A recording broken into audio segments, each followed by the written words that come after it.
Why does everybody keep on hiring me? All of my work is shit. Hello, I'm the Nostalgia Critic guy. Remember it so you don't have to. And we're still in Shyamalan month. You know, when you think about it, this guy has brought so much joy into our lives. Most of the time. So I figure it's good to do a video celebrating his most hilarious moments, whether they were intentional or not. M. Night Shyamalan has created a style so convinced of its amazingness that it proudly welcomes no changes whatsoever. Thus, we keep getting the same mistakes over and over, allowing them to grow into something so strange and unrecognizable it becomes a laugh riot. So, the best thing we can do is go over the funniest ones and praise them for bringing us so much enjoyment. And we're gonna look at the top 11 of them here today. Why top 11? Because I like to go one step beyond. So, sit back and enjoy the top 11 funniest M. Night Shyamalan moments.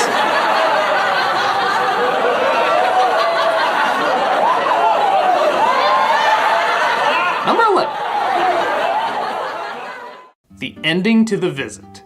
Okay, if I want to be totally fair, I should also acknowledge the moments that were intentionally funny. Whether you like it or not, most people agree that it's definitely one of his better ones and that the best moment is in the end. The whole climax of this film feels like a punchline to a perfectly written joke we didn't even know was being told to us. Even if you do figure out what's going on, that just makes the build-up all the more hilarious. Like you peek behind the curtain early, but what you saw was so funny you can't wait to see the rest of the audience experience it. It's one of the few times that a perfect balance of fear and comedy are projected on the screen, and both are enjoyably effective. I can't say too much more without giving it away, so let's just say you should rent it and see for yourself. Those who've seen it will probably agree, it's shit your pants funny. See what I did there, those who saw it? Shh! Number 10. Cypher Rage. I'm sorry, I still can't say it. Cut to the clip of the puppet. Cypher Rage!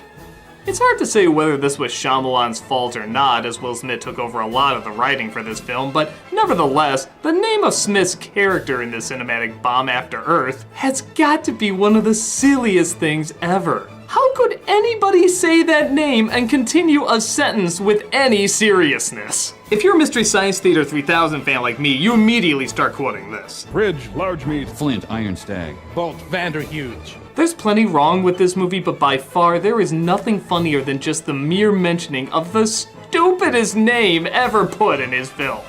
Oh, can we hear you say it again? Denied! Well, I'm gonna laugh anyway. Number 9. The twist to the village. Okay, hold on. No, screw it! The fact that everybody could guess this twist is what makes it so funny! The setting appears to be in the 19th century in a village that's out in the middle of nowhere where everybody says you can't leave because monsters will get you. Just from that, take a guess what the twist is. You're right! Your first immediate thought is right. It's modern day! People without even seeing the film got it already. So the ones who were foolish enough to sit through this bore fest were whispering to themselves, no, it can't be just that. There has to be something else. Thus, when the twist finally hits, it's not the film itself that gets the laugh, it's the reaction of whoever you're watching it with. Just try not to crack up when you see your friends go, what the crap, are you freaking kidding me? Just stupid, stupid! It's the twist we could so see coming that we're actually pissed off that we got it ahead of time. Most of the time we're usually proud if we can call it, but with this one, without even seeing the movie and we can catch on, that's just friggin' ridiculous. Nevertheless, the reaction it gets from anyone who sees it will have you rolling on the floor every time.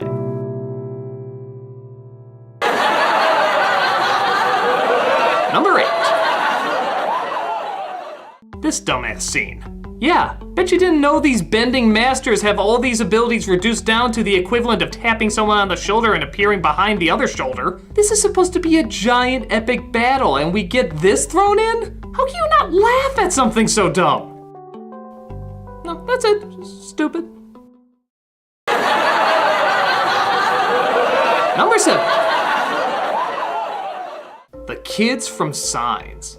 It's no big shock that people don't talk right in a Shyamalan film, but the extent to which these kids talk is totally friggin' out there. We're used to the goofily overdramatic tone from his films, but these kids almost never act like real kids. Everything people have written about in science books is going to change. What's wrong, boy? Dogs are barking. Woke us up. Stop it, Houdini. It's almost like the children were directed to talk like adults and the adults were directed to talk like children.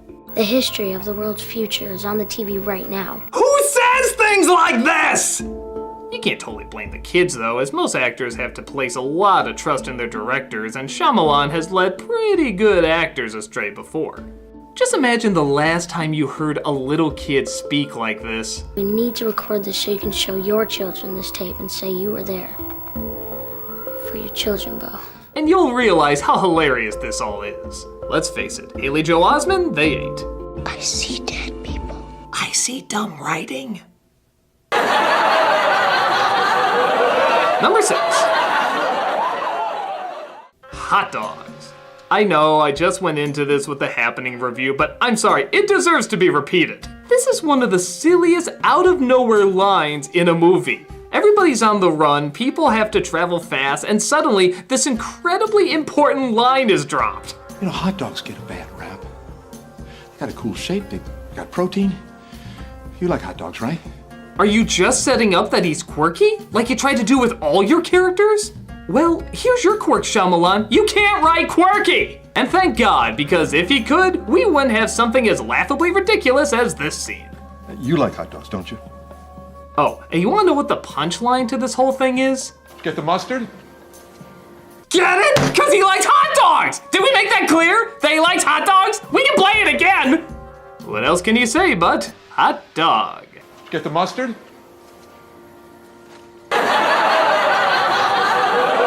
Number 5. Jelly side down. That's right, we're going from one food to another. There's no excuse for this foolproof method of determining if the devil himself is near. When he's near, toast falls jelly side down. That's right, if toast lands jelly side down, the Lord of all evil is upon you. I know the phrase, "how can you make this shit up," is a common phrase, but really, how can you make this shit up? It's a skill to make up something so stupid. Why toast? Why just one time? You couldn't even throw it up to test it a few times? You just threw it up one time and bam, the devil is near? What the hell am I even talking about? It's goddamn toast! It connects so little to the world of logic that we live in that you get a case of the giggles every time you watch it. So, if you feel the presence of Beelzebub in your house, don't get the crucifix, don't get the holy water, don't even get the Holy Bible. All you need is toast. Number 4. Earthbending in The Last Airbender. It's no question that this movie is the biggest letdown of Shyamalan's films because it took one of the greatest anime shows of all time and reduced it down to... Are you the Avatar Ong? that. In doing so, it gave us a scene so disappointing and so underwhelming that you can't help but crack up at its lameness. Alright, so a bunch of people that can bend Earth are placed in a prison surrounded by Earth. As if that wasn't funny enough, when they finally do retaliate after Ong reminds them of the phenomenal gift they have, what do 6 of them gathered together end up doing?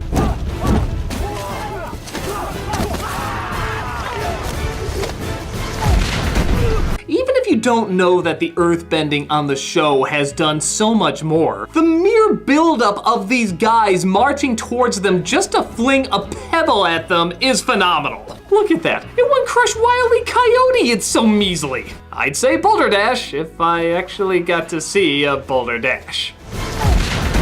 Lame! Number 3. The dumbest aliens ever.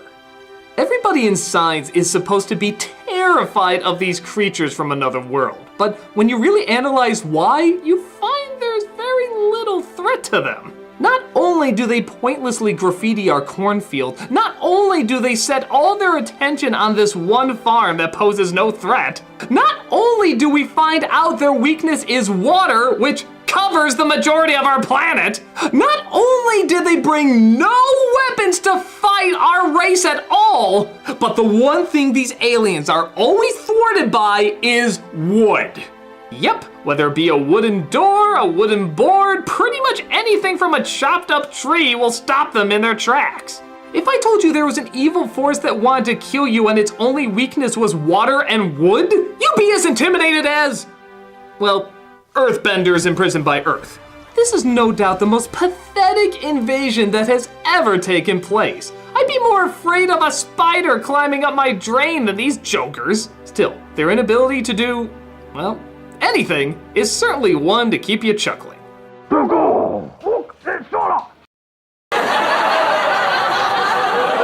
Number 2. Mark Wahlberg from The Happening. Yeah, we can't act like we can know what was going on behind the scenes to give us this performance, but we can say for sure that it is one of the funniest things ever. Look, I don't know if you guys have heard about this article in the New York Times about honeybees vanishing. A lot of actors in Shyamalan films are known for being misdirected and turning in terrible performances because of it, but easily the most entertaining is Wahlberg.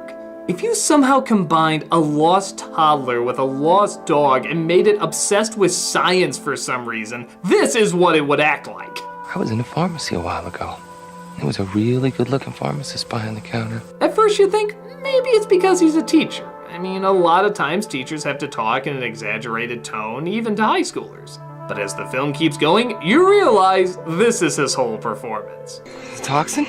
Just going to talk in a very positive manner. It's so funny to see this actor who is associated with being a pretty talented badass just act so intriguingly lost. He doesn't know what the hell he's doing, he just knows he's throwing his all into this misguided direction. And let's face it, it's spectacular. It's not like he's hurting for any future roles or good performances, but it is nice to know that no matter what, nothing will ever be as enjoyably worse as this one. What? No. And the number one funniest M. Night Shyamalan moment is the entirety of Lady in the Water.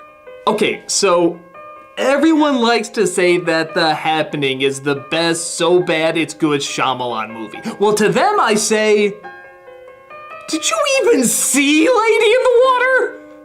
While I admit The Happening is more consistently funny, the choices made in Lady in the Water are so dumb, so desperate, so perfectly insane that it's amazing. It's spectacular. It's unbelievable. This isn't something where you feel like a lot of people came together to make a film. This just feels like a lot of people were following the orders of a complete mental case. Total insanity, complete Looney Tunes. Anything that would make a dramatic, interesting story is replaced with absolute craziness. It's mad ramblings of the best kind. You know what? I can't do it justice here. I need to do an entire review of it. Yeah, I know you hate these to be continuous and everything, but I'm sorry, there's no way this film can be summed up in just a number one spot. It needs to be looked at in great detail to appreciate how friggin' hilarious it is. Even if you've seen it before and you didn't think it was as funny as The Happening, you need to see it with me. Please, I'll love the company. I'll show you the sheer lunacy and brilliance of this masterpiece. So, stay tuned next week as I look over what I consider the funniest Shyamalan movie ever made. I'm the Nostalgia Critic, and I can't wait! No! Oh, wait for it!